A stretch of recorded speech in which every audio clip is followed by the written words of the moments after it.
Tere tulemast vaatama QTV teise perioodi uudistesaadet. Mina olen Kaire. Ja mina olen Liisa. Kätte on jõudnud 2023. aasta ning selja taha on jäänud ka teine periood.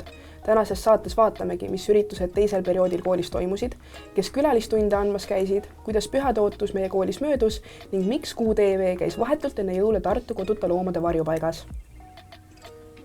Viskame pilgu peale koolis toimunud loomaõhtule. Kuulame, mida rääkisid mitmed külalisõpetajad. Vaatame, mis koolis pühade ajal ette võeti ning külastame ka loomade varjupaika. Aga enne, kui liigume uudistesaate juurde, anname sõna koolidirektorile Merike Kastele, kes edastab kooliperele uue aasta soovid. Tere ja head uut aastat! Eks uuel aastal on meil kõikidel omad soovid ja ootused. Millised on minu soovid ja ootused teile ja ühiskonnale? Kõige suurem soov on see, et lõppeks sõda Ukrainas. Sest Ukraina sõjaga on nii palju muid asju seotud. Et koos sellega ka majanduslikult inflatsioon väheneks, mis mõjutab meid kõiki. Soovin seda, et sina õpilasena võtaksid selle vastutuse iseenda eest. Et sa mõtled ja tead, mida sa tahad, kuhu sa tahad jõuda ja mida sa pead selleks tegema. Et kooliaeg ei oleks ainult see aeg, kui ma koolis käin, vaid mul oleks mingi eesmärk. Samuti soovin seda, et sa tegeleksid iseenda tervisega, nii füüsilise kui vaimse tervisega. Sest kõige aluseks on meie enda tervis. Ja kolmandaks soovin sulle häid suhteid. Tagala peab olema tugev, et sul oleks oma sõber, sõbranna, perekond, et sul oleks inimesed, kellele toetuda, kellelt abi küsida ja kellega koos elust rõõmu tunda. Soovin, et 2023 oleks sulle õnnelik aasta. Kõike ilusat! Novembri alguses oli õpilastel võimalus kooliperega enda loomingut jagada. 9. novembril aset leidnud loomaõhtul esitati etteasteid 5 erinevas loomevaldkonnas: heli, filmi- ja videokunstis, foto, kujutavas ja sõnakunstis. Kokku osales 14 esinejat, kellele andsid tagasisidet ka eesti keele ja kunstiõpetajad. Üritusel astusid etüüdidega üles ka teatrimooduli õpilased. Kuidas sujus sel aastal loomaõhtu korraldamine? Selle aasta loomaõhtu läks väga sujuvalt. Mul oli endal hea meel seda tõdeda, et esimese aasta selline hirm ja ärevus oli kadunud ja kõik kulges kuidagi loomulikku rada väga hästi. Kuid millised olid kõige populaarsemad loomevaldkonnad? Sellel aastal jagunes võrdselt nii sõna kui kujutav kunst. Et oli kumbagi minu meelest 4, kui ma õigesti mäletan esindajaid. Aga kõige lemmikumaks valiti siiski video kunstist, ehk siis meie meediamooduli õpilaste 2 filmi olid väga populaarsed rahvahääletuse hulgas. Kuid kuidas õpilased siin sel aastal üllatasid? Väga ootamatu oli see, et julgesid tulla välja 10. klassi õpilased, ehk siis uued meie majas ja neil oli väga palju selliseid käelisi ja osavaid tüdrukuid, kes joonistavad realismi tõesti väga-väga hästi, et seda oli vau-efekt täiesti vaadata. Ja millised etteasted jäid sulle endale kõige rohkem meelde? Tegelikult oli igaüks, mis puudutas ja kõnetas mingi koha pealt väga, pluss need etüüdid ja vahepalad olid väga vahvad, aga võib-olla see neiu, kes joonistas see 10-ndikest üks tütarlaps ja filmid muidugi väga hea tase, midagi ei ole öelda, suurepärane. 26. novembril tähistatakse Eestis kodanikupäeva, mille eesmärk on juhtida tähelepanu kodanikutundele ning kodanikuõigustele ja kohustustele. Päeva raames andis külalistunni kolonel Mati Tikerpuu 1918. aasta 26. novembril võttis Maanõukogu vastu Eesti kodakondsuse määruse, millega loodi ametlik tähendus mõistele Eesti kodanik. Sellel aastal andis 24. novembril koolimajas külalistunni kolonel Mati Tikerpuu teemal kodanik ja kaitsetunne. Kolonel rääkis külalistunnis kodanike õigustest ning sellest, kuidas kodanikud riiki panustada saavad. Lisaks said õpilased enda arvamust avaldada ning olulistel teemadel kaasa rääkida. Maaväes on 2 brigaadi ja üks tegutseb siis Kirde-Eesti suunal, asub Tapal, see on 1. jalaväebrigaad ja teine brigaad on siin lõuna suunal. Millele järgnes ka ajaloo- ja ühiskonnaõpetusõpetajate Urmas Persitski ja Jüri Jakimovi koostatud viktoriin. Eesti keele seletav sõnaraamat ütleb, võim on õigus või võimalus valitseda ja käsutada kedagi. 28. novembril kogunesid 8. korda Tartu linna ja maakonnakoolid meie koolimajja ingliskeelseks mälumänguks. Sel aastal osales viktoriinis 13 võistkonda.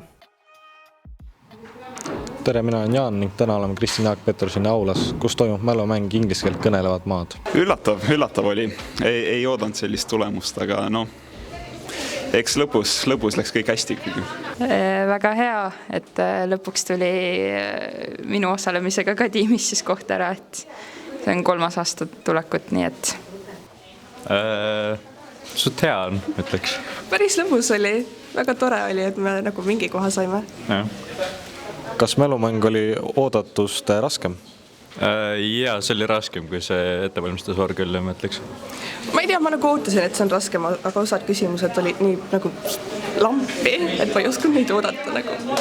Mälumäng on lõppenud. Võitis Tartu Tamme gümnaasium ning teised said rohkelt uusi teadmisi ning ennast proovile panna. 3. novembril andis külalisõpetajana tunni Remo Ojaste, kelle ettekande teemaks oli ei ole halbu meeskondi, on ainult halvad juhid.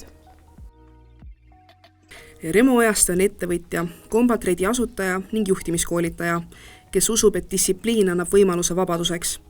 Külalistunnis võrdles ta ettevõtlusmaastiku lahinguväljaga. Ta julgustas noori enda eesmärke sõnastama ning jagas edukaks juhiks olemiseks kasulikke nippe. Mismoodi see peab välja nägema? Kommunikatsioon on üks kõige olulisemad asju. Igas ettevõttes, kus ma käin, ükskõik kus me käime, alati on kommunikatsioon kõige suurem probleem. Aga kommunikatsioon koosneb tegelikult 2 osast. Ja esimene küsimus, mis ma tavaliselt küsin, on see, et kumba sa ei oska. Kas sa ei oska infot vastu võtta või sa ei oska infot anda. Ehk siis kõik on tegelikult minu kontrolli all. Mul on alati võimalik vaadata üle, mismoodi ma kommunikeerin. Saan äkki liiga pikast e-maile, võib-olla saada liiga lühikesi e-maile, võib-olla üldse saada midagi.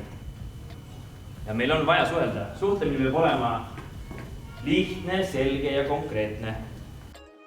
14. novembril andis külalistunni filmiprodutsent Tanel Tatter, kes on Apollo Film Productioni üks asutajatest ja ka üks apteeker Melchiori triloogia produtsentidest. Tanel Tatter jagas külalistunnis killukesi filmimaailma köögi poolest. Ta rääkis enda karjäärivalikutest, töö iseloomust ja Apollo Film Production loomisest. Ta julgustas noori enda südame häält kuulama ning julgeid valikuid tegema. Peale aulatundi tegime Taneliga ka intervjuu, mis on täispikkuses vaadatav QTV YouTube'i kanalil. Ma olen produtseerinud üle 13 mängufilmi, üle 10 teatrit. Eesti Laul 2023 poolfinaalid toimuvad juba 12. ja 14. jaanuaril. 2. detsembril avalikustati lood. Uurisime kooliperealt, kui palju nad konkurssi jälgivad ning kes on nende lemmikud. Kui palju teate selle aastastest Eesti Laulu lugudest? Ma tean ainult vist ühte esitajat, kõik. Ma lugudest ei tea mitte midagi. Ma tean ka ainult Aalikat. No küllaltki pealiskaudselt, sest televisioonis on olnud selline saade, kus mängitakse mingi klipp igast laulust, et mitte täielikult, nii et natuke jah, olen ikka kursis. Ei ole kursis ausalt öeldes. YouTube'is tuleb äädidena see üks vend keegi? No mis seal salata, ma olen ikka ausalt öeldes ennast kursis hoidnud ja ikka tean natukene. Ma ei saa öelda, kas mul oleks nagu see aasta sellist niisugust konkreetset lemmikut, et mul on alati, ma mõtlen, mul on omad lemmikud alati olnud, aga see aasta neid ei ole, seal ei pääse läbi konkursist, aga mulle tegelikult meeldib täitsa ka see Aalika laul, see Bridges vist on ja siis mulle meeldib seal veel mõni laul. Ei tea mitte midagi. Tean ainult seda, mis puudutab ansambel Viiraltit ja seda, et nendega on nüüd natuke kurb pärast Riho Sibula surma. Ei ole kuulnud, ei oska vastata, ei tea midagi nendest.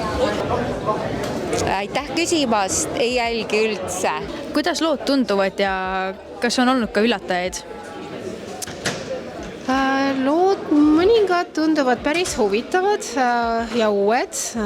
Andreas näiteks on päris uus huvitav tegelane.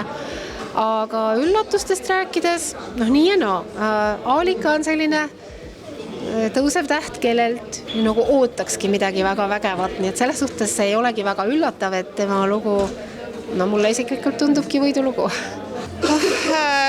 Ma ei oska öelda selles mõttes, et ma olen need korra läbi nagu vaadanud, aga ma ei ole veel nii, ma hakkan neid kuulama põhjalikumalt siis, kui see võistlus ise läheneb ja need poolfinaalid, et siis ma nagu kuulan nad võib-olla rohkem läbi. Enne jõuluvaheaja algust, 19–21 detsember, toimusid koolis mitmed üritused, mis jõulumeeleolu hinge tõid. Kaunistati klassijuksi, korraldati jõululaata ja nauditi jõulumuusikat.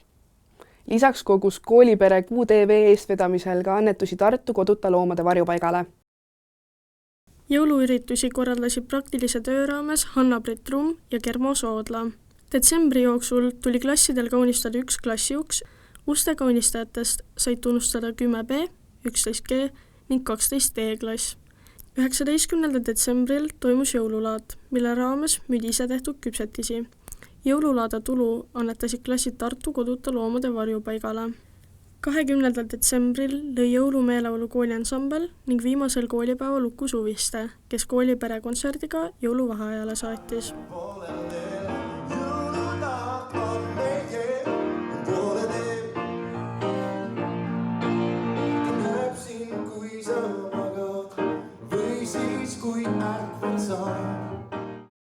Juba 2 aastat järjest oleme otsustanud toetada oma kooliga just neid loomi, kes peavad jõulud üksi veetma. Kooliperega kogusime loomadele nii toidukrõbinaid, pesaaluseid kui ka mänguasju. Lisaks sellele toetasid finantsiliselt nii kool kui ka vabatahtlikud klassid.